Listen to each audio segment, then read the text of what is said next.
मित्रों, आज हम बताने जा रहे हैं कलयुग के 5 कड़वे सच के बारे में। दोस्तों, भगवान कृष्ण ने महाभारत काल में ही कलयुग का विस्तार पूर्वक वर्णन कर दिया था।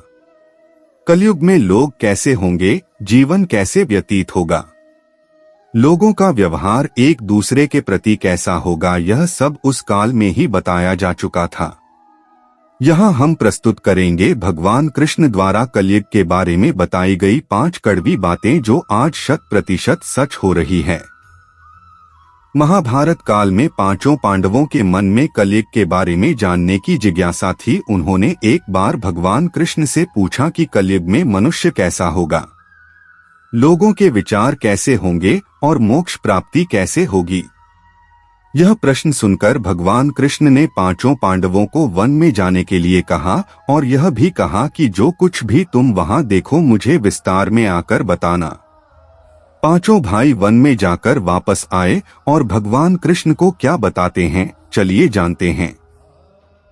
युधिष्ठिर महाराज ने एक 2 सूंड वाले हाथी को देखा और वह बहुत आश्चर्यचकित हो गए। जब उन्होंने भगवान कृष्ण को इस दृश्य के बारे में बताया तो भगवान ने उत्तर दिया कि कलयुग में ऐसे लोग राज करेंगे जो बोलेंगे कुछ और करेंगे कुछ और। यह लोग दोनों ओर से शोषण करेंगे। भीम ने देखा एक गाय को जो अपने बच्चे को इतना चाट रही थी कि बच्चे का रक्त निकल आया। भीम यह देखकर दंग रह गए और भगवान कृष्ण से इसका अर्थ पूछा। कृष्ण ने बताया कि कलयुग का मनुष्य अपने बच्चों से इतना आसक्त होगा कि ऐसी ममता के कारण बच्चों का विकास ही रुक जाएगा। यदि किसी का पुत्र साधु बना तो सब उसके दर्शन करेंगे, परंतु यदि स्वयं का पुत्र साधु बना तो दुखी हो जाएंगे, रोएंगे कि मेरा पुत्र किस राह पर जा रहा है, इसका क्या होगा। कलयुग में लोग बच्चों को मोहमाया और परिवार में ही बांध कर रखेंगे और उसका जीवन वहीं नष्ट हो जाएगा। फिर भगवान ने वास्तविकता बताते हुए कहा कि तुम्हारे पुत्र तुम्हारे नहीं बल्कि उनकी पत्नियों की अमानत हैं। पुत्रियां उनके पतियों की अमानत हैं। यह शरीर मृत्यु की अमानत है और आत्मा परमात्मा की अमानत है।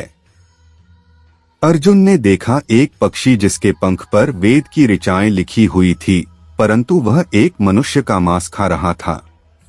यह देखकर अर्जुन हैरान हो गए।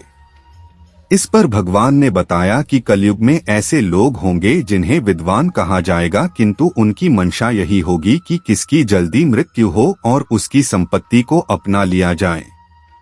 व्यक्ति का आधार चाहे कितना भी बड़ा होगा, परंतु उसकी दृष्टि दूसरों की संपत्ति पर ही रहेगी। ऐसे लोग बहुत होंगे जो दूसरे के धन को छीनने को आतुर होंगे। वास्तविक संत तो कोई ही होगा। नकुल ने देखा कि एक भारी चट्टान पर्वत से गिरी और बड़े से बड़े वृक्ष भी उसे नहीं रोक पाए, परंतु एक छोटे से पौधे से टकराकर वह चट्टान वहीं रुक गई। इसका अर्थ बताते हुए कृष्ण ने कहा कि कलयुग में मनुष्य की बुद्धि क्षीण होगी, उसका जीवन पतन होगा और इस पतन को धन या सत्ता के वृक्ष रोकने में सक्षम नहीं होंगे, किंतु हरिनाम रूपी एक छोटे से पौधे से मनुष्य का जीवन पतित होने से रुक जाएगा। हरि कीर्तन से मनुष्य की बुद्धि प्रबल होगी। सहदेव ने वन में अनेकों कुएं देखे, जिनमें से केवल बीच का कुआं खाली था जो कि सबसे गहरा था। कृष्ण ने इसका अर्थ बताया कि कलयुग में धनी व्यक्ति अपने शौक के लिए पुत्री विवाह में, उत्सवों में बहुतायत में धन खर्च करेंगे, परंतु यदि किसी भूखे को देखेंगे तो उसकी सहायता करने में किसी को कोई रुचि नहीं होगी। इंद्रियों की संतुष्टि, मदिरापान, मांस भक्षण और व्यसन में धन खर्च किया जाएगा। जो लोग ऐसी आदतों से दूर होंगे उन पर कलयुग का नहीं बल्कि परमात्मा का प्रभाव होगा। तो दोस्तों, यह है कलयुग के 5 कड़वे सत्य जो भगवान कृष्ण द्वारा बताए गए थे और आज सच भी हो रहे हैं।